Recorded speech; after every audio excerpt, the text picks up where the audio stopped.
Halo semua, balik lagi di channel Toraokun. Sebelum pembahasannya dimulai, silahkan klik tombol subscribe dan aktifkan lonceng notifikasinya supaya kalian gak ketinggalan info dan teori terbaru seputar One Piece. Buat kalian yang mau informasi tambahan soal SBS atau databook, kalian bisa follow Instagram Toraokun. Di sana admin akan memposting soal SBS, databook, dan berbagai teori singkat. Sekarang lanjut ke pembahasan. Forum spoiler PUPies telah memposting spoiler One Piece chapter 1121.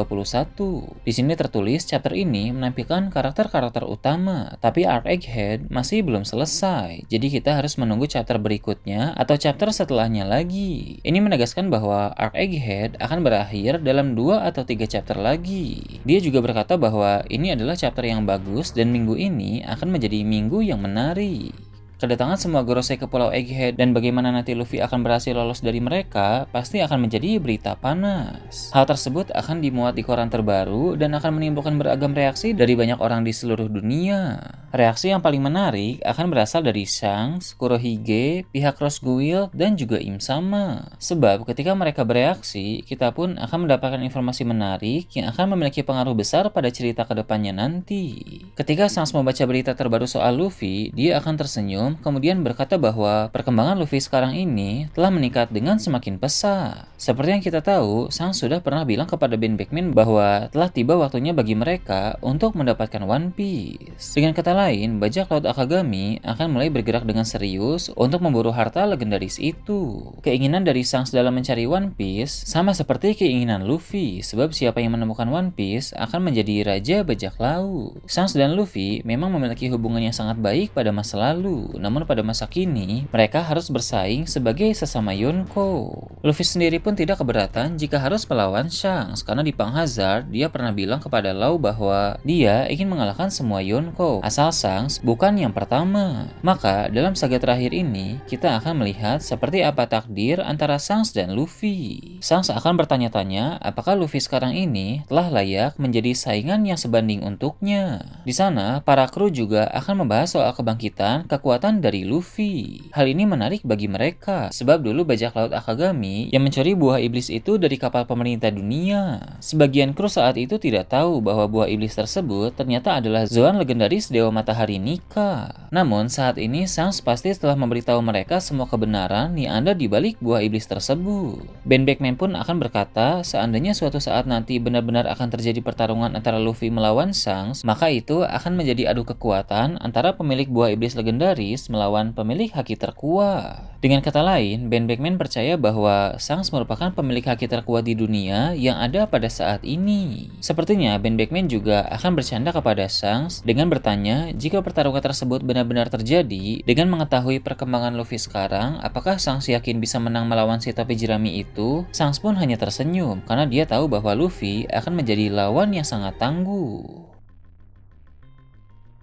Sementara mereka berbincang soal Luffy, akan ada kru yang mengabari Shanks bahwa lokasi dari Bartolomeo telah berhasil diketahui. Bila kita ingat kembali dalam salah satu cover story, Bartolomeo pernah membakar bendera bajak laut Akagami di wilayah kekuasaan milik Shanks. Cover story berkaitan dengan alur cerita utama, contohnya seperti penculikan puding oleh Kuzan dan Van Augur. Saat Shanks dan kawan-kawan berada di lautan wilayah Wano Kuni tempo hari, mereka sempat membahas soal aksi dari Bartolomeo itu. Bagi mereka, perbuatan dari Bartolomeo sudah keterlaluan dan tidak bisa dibiarkan begitu saja. Shanks adalah Yonko yang memiliki wilayah-wilayah kekuasaan. Jika ada orang yang mengganggu wilayah kekuasaan itu, bahkan sampai membakar bendera bajak laut Akagami, maka demi reputasi dan nama baik, Shanks harus segera bertindak. Perburuan Shanks terhadap Bartolomeo akan menjadi penghubung antara dia dengan Luffy, karena Bartolomeo merupakan salah satu kapten armada besar bajak laut topi jerami.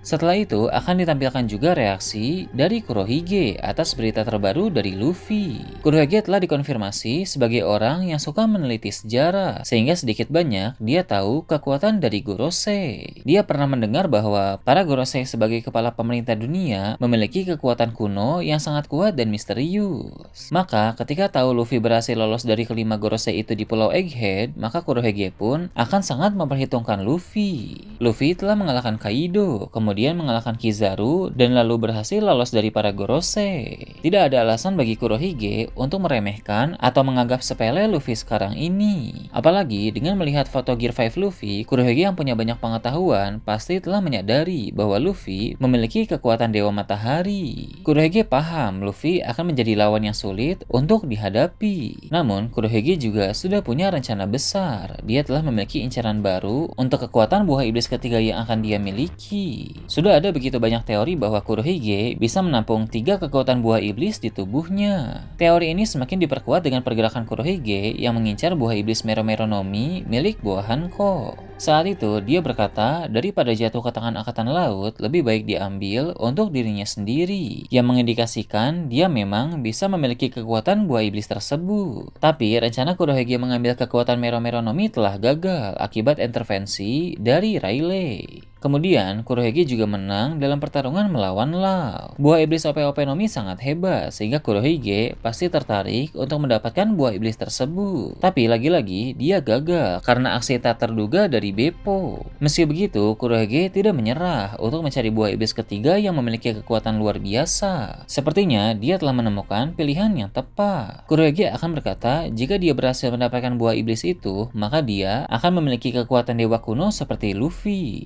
Bila kita ingat kembali, di Skypiea pernah disinggung soal 4 dewa, mulai dari dewa matahari, dewa hutan, dewa hujan, dan dewa bumi. Berhubung kekuatan dari dewa matahari ternyata ada, maka harusnya kekuatan buah untuk 3 dewa lain pasti ada juga di dunia One Piece. Melalui perkataan Kurohige bahwa dia akan memiliki kekuatan dewa kuno seperti Luffy, maka itu berarti buah iblis ketiga yang dia incar adalah buah berkekuatan dewa juga. Kurohige sangat baik dalam mencari informasi dan mengatur strategi untuk segera bergerak, sehingga dia sudah tahu di mana atau siapa yang memiliki kekuatan buah iblis yang dia incar itu.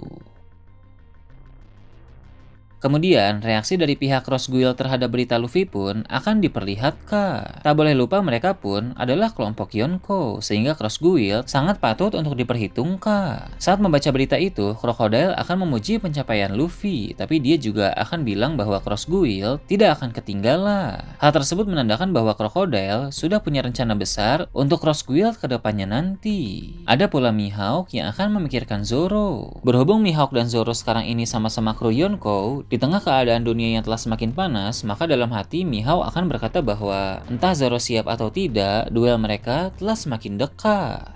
Terakhir, reaksi yang akan diperlihatkan berasal dari Im Sama. Jika Eiichiro Oda masih ingin menyembunyikan wajah Im Sama sedikit lama lagi, maka reaksi kali ini seperti biasanya hanya akan menampilkan mata tajam Im Sama. Meski ekspresi wajahnya tidak terlihat, tapi atas apa yang terjadi di Pulau Egghead, kita bisa menyimpulkan bahwa Im Sama sangat marah. Im Sama juga akan masuk ke suatu ruangan misterius yang berbeda dari ruangan penyimpanan topi jerami besar. Sebab di tempat tersebut ada beberapa pintu seperti yang bisa kita lihat dalam chapter 906.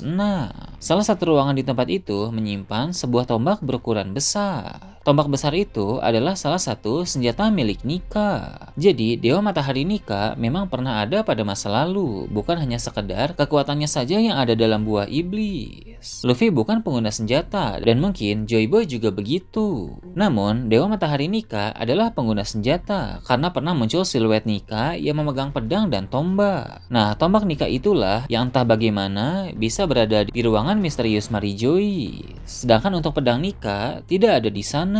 Kemungkinan besar pedang Nika masih tersimpan dengan aman di negeri tempat kisah Nika berasal, yaitu Kerajaan Elba. Tujuan dari bajak laut topi jerami setelah meninggalkan Pulau Egghead adalah negeri para raksasa itu. Dengan begitu, di sana Luffy pun akan melihat pedang milik Nika. Memang Luffy tidak akan memakai pedang tersebut karena dia bukan pengguna senjata. Tapi pedang Nika tetap akan memiliki peran penting dalam cerita karena melalui pedang itu, Luffy akan tahu siapa Nika sebenarnya. Caranya adalah dengan kekuatan The Voice of All Things. Kekuatan tersebut bukan hanya untuk mendengar suara dari makhluk hidup saja, melainkan bisa juga untuk mendengar suara dari benda mati. Tak heran dulu Roger pernah mendengar suara Poneglyph dengan kekuatan itu. Tapi dulu Roger hanya sekadar mendengar suara untuk mengetahui lokasi Poneglyph. Sedangkan untuk kasus Luffy dan pedang Nika ini lebih hebat lagi, karena Luffy akan mendengar suara yang mengisahkan soal masa lampau melalui pedang Nika. Pedang itu akan mengeluarkan suara dari masa lalu yang akan membuat Luffy Luffy bisa mengetahui soal Dewa Nika, dan Luffy pun akan semakin memahami tentang kekuatan yang dia miliki.